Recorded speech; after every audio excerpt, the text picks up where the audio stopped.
बिस्मिल्लाहिर्रहमानिर्रहीम अस्सलाम वालेकुम वरहमतुल्लाहि वबरकातुहू। Chemistry class 9th unit number 5 chemical bonding. आज हम सॉल्व करेंगे कंसेप्ट असेसमेंट एक्सरसाइज 5.2 जो कि फॉर्मेशन ऑफ एनाइंस के रिलेटेड है। इसके 3 पार्ट्स हैं। जो सबसे पहला पार्ट है उसमें हमने डिस्क्राइब करना है कि कोई भी नॉन मेटल जो है वो एनाइन कैसे बना सकती है। तो इसको अंडरस्टैंड करने के लिए कुछ पॉइंट्स जो सबसे पहले आपके लिए क्लियर होना ज़रूरी हैं, जो क्वेश्चंस आपके जहन में आ सकते हैं, अगर इनको आप सॉल्व कर लेते हैं तो फिर आसानी से आप किसी भी नॉन मेटल का एनाइन बना सकते हैं। तो सबसे पहले नॉन मेटल्स क्या होती हैं, कौन से आयन बना सकते हैं? तो याद रखें नॉन मेटल्स नेगेटिव आयन बनाती हैं हमेशा मोस्टली, और नेगेटिव आयन्स को हम क्या कहते हैं? एनाइन कहते हैं। अब आइडेंटिफिकेशन करनी है अगर किसी एलिमेंट की कि वो मेटल है या नॉन मेटल, तो हम क्या करते हैं उस एलिमेंट की इलेक्ट्रॉनिक कॉन्फ़िगरेशन लिखते हैं और देखते हैं कि उस एटम के वैलेंस शेल में कितने इलेक्ट्रॉन हैं। अगर किसी एटम के वैलेंस शेल में इलेक्ट्रॉन 5 हैं, 6 हैं या 7 हैं, तो उस एलिमेंट को हम क्या कहते हैं? Non metal. क्यों? क्योंकि उसके अंदर इलेक्ट्रॉन गेन करने की सलाहियत होती है, और नॉन मेटल्स क्या करती हैं? इलेक्ट्रॉन गेन करती हैं और उसके नतीजे में क्या बनते हैं? एनाइन बनते हैं। और ये एटम ऐसे क्यों करते हैं, मेटल हो या नॉन मेटल? तो बेसिकली एटम इलेक्ट्रॉन लूज या गेन इसलिए करते हैं ताकि उनके वैलेंस शेल में 8 इलेक्ट्रॉन मुकम्मल हो जाएं और वो नोबल गैसेस की इलेक्ट्रॉनिक कॉन्फ़िगरेशन को अचीव कर लें, और स्टेबल होने के बाद फिर वो किसी के साथ रिएक्ट नहीं करते।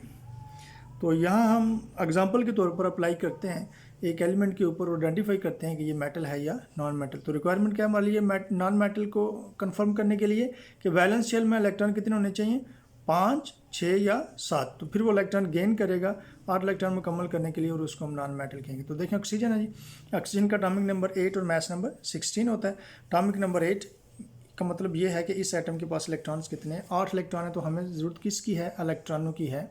तो हमने आइडेंटिफाई करना है कि ऑक्सीजन मेटल है या नॉन मेटल। तो हम क्या करेंगे? ऑक्सीजन की इलेक्ट्रॉनिक कॉन्फ़िगरेशन लिखेंगे। School 1s2 2s2। आपको पता है इसके अंदर मैक्सिमम 2 इलेक्ट्रॉन आ सकते हैं और पी के अंदर 6। लेकिन यहाँ जो के पास यहाँ हमारे पास इलेक्ट्रॉन 8 हैं, तो 1s में आगे 2 इलेक्ट्रॉन, 2s में 2 इलेक्ट्रॉन आ गए, 4 हो गए, पीछे रह गए 4, तो पी में 4 आ गए। अब इसका वैलेंस शेल क्या है? ये 2s और 2p इसके वैलेंस शेल के 2 सब शेल हैं। तो वैलेंस शेल का जो नंबर है वो क्या है? 2 है। और टोटल इलेक्ट्रॉन्स बैलेंस शेल में कितने हैं? इन टोटल इलेक्ट्रॉन्स को हम टोटल करेंगे, 4 और 2 कितने हो जाएंगे? 6। तो ऑक्सीजन के बैलेंस शेल में कितने इलेक्ट्रॉन हो गए? 6 इलेक्ट्रॉन्स। तो अभी हमने ये बात की कि अगर किसी एटम के हर शेल में 5 इलेक्ट्रॉन होंगे, 6 होंगे या 7, तो वो इलेक्ट्रॉन गेन करेगा और उसको हम क्या कहेंगे? Non metal. तो इस पैरामीटर के मुताबिक ऑक्सीजन हमारे पास क्या है? नॉन मेटल्स है, क्योंकि इसके बैलेंस शेल में 6 इलेक्ट्रॉन है और ये 2 इलेक्ट्रॉन गेन करेगा, और इसके बैलेंस शेल में कितने इलेक्ट्रॉन हो जाएंगे? 8 पूरे हो जाएंगे, और ये नोबल गैस की इलेक्ट्रॉनिक कॉन्फ़िगरेशन को अचीव कर लेगा। अब हम आंसर की तरफ चलते हैं कि जब ये क्वेश्चन आपके पास आएगा, जो पीछे हमने पॉइंट लिखे, डिस्कस किया, ऑक्सीजन को लिए अप्लाई किया हमने, ये सिर्फ अंडरस्टैंडिंग के लिए ताकि आपको अच्छी तरह से समझ आ जाए। अब हम आंसर की तरफ चलते हैं कि जब बोर्ड में ये क्वेश्चन आएगा तो जो प्रॉपर आंसर आपने लिखना है वो क्या है? तो फॉर्मेशन ऑफ एनाइन है। सबसे पहला एलिमेंट हमारे पास क्या है? सल्फर है, जिसका एटॉमिक नंबर 16 होता है। तो हम क्या करेंगे जी? सल्फर की सिंबल लिखेंगे, एटॉमिक नंबर 16, और मास नंबर इसका कितना होता है? 32। Electronic configuration 1s2 2s2। School, उसके बाद पब्लिक स्कूल आता है। पी में ज़्यादा से ज़्यादा 6 इलेक्ट्रॉन आ सकते हैं। स्कूल पब्लिक स्कूल, और फिर पब्लिक स्कूल आता है, 4 आ जाएंगे। तो इलेक्ट्रॉन काउंट लगा लेते हैं। 6 और 2 8 और 2 10, 10 और 2 12, 12 और 4 16। तो इस एटम के वैलेंस शेल में कितने इलेक्ट्रॉन हो गए? 4 और 2 6। अब इसने कितने इलेक्ट्रॉन गेन करने, और याद रखें जो इलेक्ट्रॉन गेन होते हैं वो हम एरो से पहले रिएक्टेंट साइड पे लिखते हैं। एरो से पहले वाली जो साइड होती है लेफ्ट साइड, उसको हम रिएक्टेंट साइड कहते हैं। तो ये हो गए जी 2 इलेक्ट्रॉन जो इसने गेन करने हैं। क्यों? क्योंकि इसके पास 6 हैं वैलेंस शेल में, और इसने 8 पूरे करने हैं, और 8 पूरे करने के लिए इसको कितने चाहिए? 2 चाहिए। अब हमारे पास सल्फर के ऊपर चार्ज कितना आएगा? जितने ये इलेक्ट्रॉन गेन करेगा। ये सल्फाइड आयन बन गया जी, इसको कहते हैं सल्फाइड आयन। और अगर आपने नीचे इलेक्ट्रॉन शो करने हैं तो 16 थे इसके पास पहले न्यूट्रल फॉर्म में जब ये एटम था, जब इसने 2 गेन कर लिए तो कितने हो गए? 18 इलेक्ट्रॉन हो गया अब इसके पास। और अब इसकी इलेक्ट्रॉनिक कॉन्फ़िगरेशन क्या होगी कि 2 इलेक्ट्रॉन जो इसने गेन किए वो हम पी में अकोमोडेट कर देंगे। तो न्यू इलेक्ट्रॉनिक कॉन्फ़िगरेशन इसकी हो जाएगी after gaining 2 electrons, 1s2 2s2 2p6 3s2 और 3p6। अब देखें इसके वैलेंस शेल में 8 इलेक्ट्रॉन पूरे हो गए और ये स्टेबल हो गए। तो इस तरीके से सल्फर एनाइन बनाता है जी। अब हम यूज़ करेंगे electron dot cross structure. Electron dot structure जिसमें हम बोहर मॉडल ड्रा करते हैं, इलेक्ट्रॉन डॉट स्ट्रक्चर से भी हम बताएंगे कि सल्फ़र एनाइन कैसे बनाता है। तो उसके लिए हम क्या करेंगे जी, सर्कल ड्रा करेंगे, उसके अंदर सल्फ़र की सिंबल शो करेंगे। ये फर्स्ट शेल हो गया, इसमें 2 इलेक्ट्रॉन, दूसरे में 8 आ सकते हैं मैक्सिमम, और 8 आएंगे क्योंकि इसके पास इलेक्ट्रॉन ज़्यादा हैं अभी। 6 और 2 8, और ये आ गया तीसरा शेल। और तीसरे शेल में कितने हैं, जो वैलेंस शेल है इसका 6 इलेक्ट्रॉन है। ये देखिए, के में 2 इलेक्ट्रॉन आ गए, एल में 8 आ गए, 8 और 2 10, और ये एम में 16 पूरे हो गए हमारे पास। अब इसके वैलेंस शेल में 6 इलेक्ट्रॉन है, 2 4 6, तो कितने गेन करने हैं इसने, 2 इलेक्ट्रॉन्स। रिएक्टेंट साइड पे हमने लिखने हैं, एरो डालेंगे और दोबारा इसके बोहर मॉडल को ड्रॉ करेंगे इसी तरह। ये आ गया पहला शेल सल्फ़र का, 2 इलेक्ट्रॉन। ये आ गया दूसरा शेल, कितने इलेक्ट्रॉन, 8 इलेक्ट्रॉन। दूसरे की मैक्सिमम कैपेसिटी 8 इलेक्ट्रॉन की। अगर कम होंगे किसी एटम में तो डेफिनेटली कम आएंगे, लेकिन अगर ज़्यादा है तो मैक्सिमम 8 फिल कर सकते हैं इसमें, इससे ज़्यादा नहीं कर सकते। 8 और 2 10 हो गए। और ये आ गया तीसरा शेल, जिसमें पहले 6 थे, अब इसने 2 गेन कर लिए हैं, तो अब इसके पास कितने हो जाएंगे, 8 पूरे हो जाएंगे। 4 हो गए, 6 हो गए, और ये 8 हो गए। स्क्वायर ब्रैकेट लगाएंगे, और स्क्वायर ब्रैकेट के ऊपर हमने चार्ज शो करना है। और कितना चार्ज, जितने इसने इलेक्ट्रॉन गेन किए, 2 गेन किए हैं तो -2, क्योंकि इलेक्ट्रॉन गेन करने से कौन सा चार्ज आता है, नेगेटिव चार्ज आता है। और ये सल्फर का एनाइन बन गया। उसके बाद आपने डिस्क्रिप्शन लिखनी होती है, और आसानी के साथ आप डिस्क्रिप्शन लिख सकते हैं इजीली। देखें कैसे। अब ये ऊपर वाला काम पहले सबसे करेंगे आप, एटॉमिक नंबर लिखा, फिर आप उसकी इलेक्ट्रॉनिक कन्फिगरेशन और उसका एनाइन बनाएंगे, बोहर मॉडल भी ड्रा करेंगे इलेक्ट्रॉन डॉट स्ट्रक्चर की मदद से। अब थ्योरी में क्या लिखना है, डिस्क्रिप्शन के अंदर आपने ये बताना है कि सल्फर क्या है, नॉन मेटल, और ये क्वेश्चन के अंदर भी लिखा हुआ है कि ये नॉन मेटल्स हैं एलिमेंट्स। फिर आप बताएंगे it has how many electrons, it has 6 electron in the valence shell. अब इसको कितने इलेक्ट्रॉनों की जरूरत है अपना वैलेंस शेल कंप्लीट करने के लिए, अपने वैलेंस शेल में 8 इलेक्ट्रॉन मुकम्मल करने के लिए। It needs 2 electrons to complete its valence shell. तो फिर क्या होगा, इट विल गेन 2 इलेक्ट्रॉन्स, और गेन करने से कौन सा चार्ज आएगा, नेगेटिव चार्ज आएगा, and it will get -2 charge, and in this way anion of sulphur is found. और एनाइन को कहते क्या है, सल्फाइड आइन कहते हैं। अब इसके पास 18 इलेक्ट्रॉन हो गए। अब चलते हैं हम आगे। तो डिस्क्रिप्शन आप जो लिखा ऊपर उसके मुताबिक नीचे अपने वर्ड्स में लिख देंगे। फॉर्मेशन ऑफ एनाइन, और कौन सा एनाइन है, क्लोरीन है। और क्लोरीन जब एनाइन बन जाता है तो फिर हम उसको क्लोरीन नहीं कहते, क्या कहते हैं, क्लोराइड आइन कहते हैं। तो उसी तरह सल्फर की तरह हम क्या करेंगे, सबसे पहले क्लोरीन की सिंबल लिखेंगे, एटॉमिक नंबर लिखेंगे, इसका मैच नंबर 35 होता है। हमें किसकी जरूरत है, सिर्फ एटॉमिक नंबर की। हम क्या करेंगे, उसी तरह इलेक्ट्रॉनिक कन्फिगरेशन लिखेंगे जी, 1s2 2s2 2p6 3s2 3p 2p हो गया। अब 3p आएगा, इलेक्ट्रॉन गिन लेते हैं हम, 6 और 2 8 और 2 10 10 और 2 12, और कितने हमने पूरे करने हैं, 17। तो इसमें 6 आ सकते हैं, तुम्हारे पास कितने बचे, 12 हो गए हैं, 5 बचे हैं, तो इसमें 5 इलेक्ट्रॉन। अब हमारे पास जो वैलेंस शेल है वो कौन सा है, ये थर्ड है, और इसके अंदर कितने सब शेल आ रहे हैं, 2 आ रहे हैं, एस और पी। तो टोटल इलेक्ट्रॉन वैलेंस शेल के कितने हो गए, 5 और 2 7। तो क्लोरीन के वैलेंस शेल में 7 इलेक्ट्रॉन है, और इसने कितने पूरे करने हैं, 8 पूरे करने हैं। तो कितने इलेक्ट्रॉन गेन करेगा, ये 1 इलेक्ट्रॉन गेन करेगा, और वो किस सब शेल में जाएगा। एस की मैक्सिमम कैपेसिटी कितनी है, 2 इलेक्ट्रॉन, ऑलरेडी इसमें 2 है। पी की मैक्सिमम कैपेसिटी क्या है, 6 इलेक्ट्रॉन, तो इसमें है कितने, 5। तो जो इलेक्ट्रॉन ऐड होगा वो पी में चला जाएगा। तो हम यहाँ लिखेंगे रिएक्टेंट साइड पे 1 ई, जो इलेक्ट्रॉन इसने गेन किया। अब इसके नतीजे में हमारे पास क्या बना, क्लोरीन, और इसके ऊपर चार्ज क्या आ गया, नेगेटिव। अब हम इसको क्या कहते हैं, क्लोराइड आयन। अब इलेक्ट्रॉन कितने हो गए इसके पास, एक इसने गेन कर लिया, 18। अब हम इसकी इलेक्ट्रॉनिक कन्फिगरेशन लिख लेंगे जी, 1s2 2s2 2p6 3s2 3p6। अब देखें इसका वैलेंस शेल क्या हो गया, कंप्लीट हो गया। ऑक्टेट रूल को इसने ओबे कर लिया, इसके वैलेंस शेल में 8 इलेक्ट्रॉन पूरे हो गए, जस्ट लाइक नोबल गैसेस। अब इलेक्ट्रॉन डॉट स्ट्रक्चर इसकी देखें कैसे हम ड्रा करेंगे। इलेक्ट्रॉन डॉट स्ट्रक्चर, उसी तरह जिस तरह हमने सल्फ़र की ड्रॉ की है, देखें ये फर्स्ट शेल हो गया, इसके अंदर हम एलिमेंट की सिंबल शो कर देंगे क्लोरीन। और फर्स्ट शेल में कितने आ सकते हैं जी, 2 इलेक्ट्रॉन आ सकते हैं। इधर पहले हम लिख भी सकते हैं के में कितने इलेक्ट्रॉन होंगे, 2। दूसरा शेल एल होता है, उसमें कितने आएंगे, 8। तीसरा एम होता है, एम में कितने आएंगे, टोटल इलेक्ट्रॉन हमारे पास कितने हैं, 17। 8 और 2 कितने हो गए, 10। कितने बाकी रह गए, 7। तो एम शेल में 7 इलेक्ट्रॉन आ जाएंगे। अब इसके मुताबिक हम इसकी इलेक्ट्रॉनिक स्ट्रक्चर ड्रॉ कर लेंगे।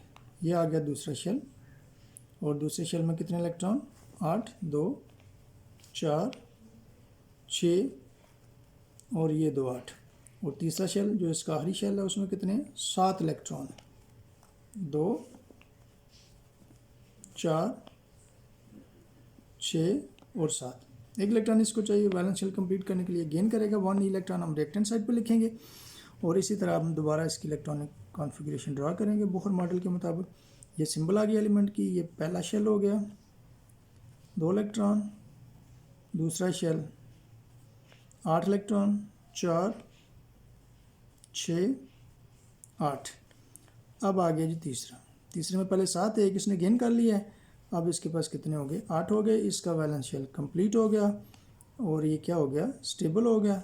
अब हमने क्या करना है, इसके ऊपर चार्ज शो करना है। कौन सा चार्ज आएगा, नेगेटिव। क्यों, क्योंकि इसने इलेक्ट्रॉन गेन किया है। कितना माइनस आएगा, -1, क्योंकि इसने एक इलेक्ट्रॉन गेन किया। तो इस तरीके से क्लोरीन नेगेटिव आयन एनायन बनाएगा, जिसको हम क्या कहते हैं, क्लोराइड आयन कहते हैं। क्या नाम है इस आयन का, क्लोराइड आयन। ये फॉर्मेशन ऑफ एनायन होगी जी क्लोरीन की। अब हम चलते हैं सेकंड पार्ट जो है कंसेप्ट असेसमेंट एक्सरसाइज 5.2 का, जिसके अंदर हमने रिप्रेजेंट करना है फॉर्मेशन ऑफ एनाइन को यूजिंग इलेक्ट्रॉन डॉट स्ट्रक्चर। इसमें 4 एलिमेंट्स हमारे पास मौजूद हैं, नाइट्रोजन है, फास्फोरस है, ब्रोमीन है और हाइड्रोजन है। तो सबसे पहले नाइट्रोजन की सिंबल लिखेंगे, इसका एटॉमिक नंबर और मास नंबर, और इलेक्ट्रॉन किसके इक्वल होते हैं, एटॉमिक नंबर के। अब हम इसकी इलेक्ट्रॉन डॉट स्ट्रक्चर ड्रॉ करेंगे। ये आ गया फर्स्ट शेल, इसके अंदर उस एटम की सिंबल शो करेंगे हम, ताकि पता चलेगा कि ये एलिमेंट या एटम किस एलिमेंट का है। पहले शेल में 2 इलेक्ट्रॉन आ गए। दूसरा शेल ड्रॉ करेंगे, दूसरे की कैपेसिटी क्या है, 8 इलेक्ट्रॉन, लेकिन हमारे पास कितने हैं, 7। 2 पहले में चले गए, बाकी कितने रह गए, 5 इलेक्ट्रॉन। तो इसमें हम 5 इलेक्ट्रॉन शो कर दें। ये हो गए जी 5 इलेक्ट्रॉन। अब इसने कितने पूरे करने हैं, 8 इलेक्ट्रॉन पूरे करने हैं। इसके वैलेंस शेल में 5 हैं, इसने 8 पूरे करने हैं। तो कितने इसको चाहिए 8 पूरे करने के लिए, 3 इलेक्ट्रॉन चाहिए। तो ये कितने गेन करेगा, 3 इलेक्ट्रॉन्स को गेन करेगा, जो कि हम एरो से पहले राइट हैंड साइड पे लिखेंगे। और नाइट्रोजन की स्ट्रक्चर दोबारा ड्रा करेंगे। पहला शेल 2 इलेक्ट्रॉन आ गए, और ये हो गया दूसरा शेल, जिसके अंदर कितने इलेक्ट्रॉन हो गए हैं, अब 8 इलेक्ट्रॉन हो गए, क्योंकि इसने कितने गेन किए हैं, 3 इलेक्ट्रॉन गेन किए। इसके बैलेंस शेल में 5 इलेक्ट्रॉन थे, के में 2 और एल में कितने हैं, 5 है। 7 पूरे हो गए और 3 इसने गेन कर लिया। अब 3 गेन किए हैं, तो इसलिए चार्ज क्या आएगा, -3। तो ये हमारे पास नाइट्रोजन का नेगेटिव आयन बन गया, जिसको हम नाइट्राइड आयन कहते हैं। अब हम चलते हैं सेकंड एलिमेंट की तरफ, जो कि क्या है, फास्फोरस है, जिसकी सिंबल P होती है। तो हम इसकी इलेक्ट्रॉन डॉट स्ट्रक्चर ड्रॉ करेंगे और बताएंगे कैसे ये एनायन बनाएगा। ये होगी सिंबल फास्फोरस की, इसका एटॉमिक नंबर 15 होता है। ये आपने पीरियोडिक टेबल से याद करना है। मास नंबर 31 है। अब फास्फोरस का एटॉमिक नंबर 15 है, तो इसके मुताबिक इसमें कितने इलेक्ट्रॉन है, 15 इलेक्ट्रॉन है। तो हम इसकी इलेक्ट्रॉन डॉट स्ट्रक्चर ड्रॉ करेंगे। ये हो गया फर्स्ट शेल, फास्फोरस की सिंबल शो करेंगे, 2 इलेक्ट्रॉन आ गए। दूसरा शेल आ गया, दूसरे के अंदर कितने इलेक्ट्रॉन आ सकते हैं, 8 इलेक्ट्रॉन आ सकते हैं, 4, 6, 8।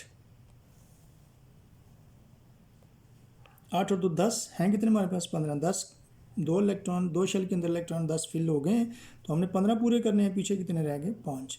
तो तीसरे शेल में, जिसको हम वैलेंस शेल भी कहेंगे, उसमें 5 इलेक्ट्रॉन आएंगे। के में आगे 2, एल में 8 और एम में कितने आगे, 5। ये है वैलेंस शेल। अब इसके आखिरी शेल में 5 हैं, तो इसके भी 8 पूरे करने हैं। तो कितने इलेक्ट्रॉन गेन करेगा, 3 इलेक्ट्रॉन गेन करेगा और नेगेटिव आयन बन जाएगा जी। अब देखें, यह आ गया फर्स्ट शेल, फास्फोरस की सिंबल शो करेंगे, पहले शेल में 2, दूसरे में कितने आ सकते हैं 8, 2 हो गए, 4, 6 और 8, और तीसरे शेल में भी 8 पूरे हो जाएंगे क्योंकि इसने 3 इलेक्ट्रॉन गेन कर लिए। 4, 6 और 8, स्क्वायर ब्रैकेट लगाएंगे और स्क्वायर ब्रैकेट के ऊपर चार्ज शो करेंगे। जितने इलेक्ट्रॉन इसने गेन किए, 3 गेन किए तो -3 चार्ज आ जाएगा। तो ये है representation of electron dot structure of phosphorus to form negative ion which is called phosphide ion. अब हम चलते हैं थर्ड एलिमेंट की तरफ जिसका नाम है ब्रोमीन।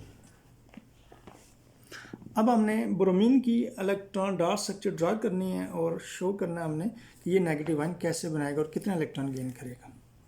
तो चलते हैं जी ब्रोमीन। उसके लिए हम क्या करेंगे, सबसे पहले ब्रोमीन की सिंबल लिखेंगे।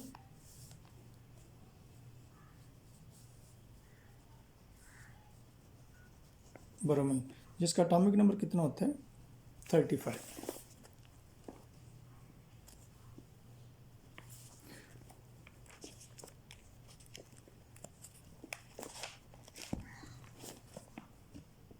एटॉमिक नंबर ब्रोमीन का 35 है। अब हम देखेंगे इसकी इलेक्ट्रॉन डॉट स्ट्रक्चर। तो उसके लिए हम उसी तरह सबसे पहले फर्स्ट शेल, उस एटम की सिंबल, कितने इलेक्ट्रॉन आ सकते हैं 2। पहले हम लिख देते हैं कितने आएंगे जी। के में कितने इलेक्ट्रॉन आ गए 2, एल में 8 और एम में, अब यहाँ देखें हमारे पास इलेक्ट्रॉन है टोटल 35। 2 शेल में हमने फिल किया तो 10 इलेक्ट्रॉन है। अब जो बाकी इलेक्ट्रॉन बचे हैं वो 18 से ज़्यादा है, इसलिए अब हम तीसरे शेल में कितने इलेक्ट्रॉन प्लेस करेंगे 18, क्योंकि इसकी मैक्सिमम कैपेसिटी कितनी है 18 है और 18 से ज़्यादा बच गए हैं 2 शेल फिल करने के बाद, इसलिए अब इसमें हम 18 प्लेस कर सकते हैं। और चौथा शेल आ जाएगा हमारे पास। अब इनको काउंट करें, 18 और 8 कितने हो गए 26, 26 और 2 कितने हो गए 28, और कितने ऐड करेंगे तो 35 बनेगा 7। तो चौथे शेल में कितने इलेक्ट्रॉन आ गए 7। तो 4 शेल हमने बनाने हैं, 2 आगे। अब हम ड्रा करेंगे दूसरे शेल।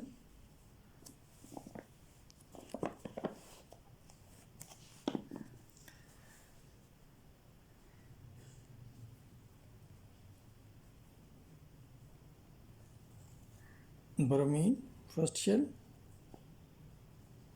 2 इलेक्ट्रॉन, ये आ गया दूसरा शेल 8 इलेक्ट्रॉन, 2, 4, 6, 8, और ये आ गया तीसरा। तीसरे में कितने हैं 18 हैं, 2, 4, 6, 8, 10, 12, 14, 16 और 18। और अब आ गया जी चौथा शेल जिसके अंदर कितने इलेक्ट्रॉन हैं 7 इलेक्ट्रॉन हैं, 4, 6 और ये 7। अब ब्रोमीन के आखिरी शेल में कितने इलेक्ट्रॉन आ रहे हैं 7 इलेक्ट्रॉन आ रहे हैं, और इसने भी 8 इलेक्ट्रॉन पूरे करने हैं। तो इसको 8 इलेक्ट्रॉन पूरे करने के लिए कितने इलेक्ट्रॉन चाहिए 1 इलेक्ट्रॉन। ये 1 इलेक्ट्रॉन गेन करेगा, एरो लगाएंगे और हम नेगेटिव आयन ब्रोमाइड आयन को ड्रॉ करेंगे। उसी तरह देखें, ये आ गया फर्स्ट शेल 2 इलेक्ट्रॉन, ये आ गया दूसरा शेल 8 इलेक्ट्रॉन, 2, 4, 6 और 8, ये आ गया तीसरा। तीसरे में कितने हैं 18, 2, 4, 6, 8, 10, 12, 14, 16 और 18।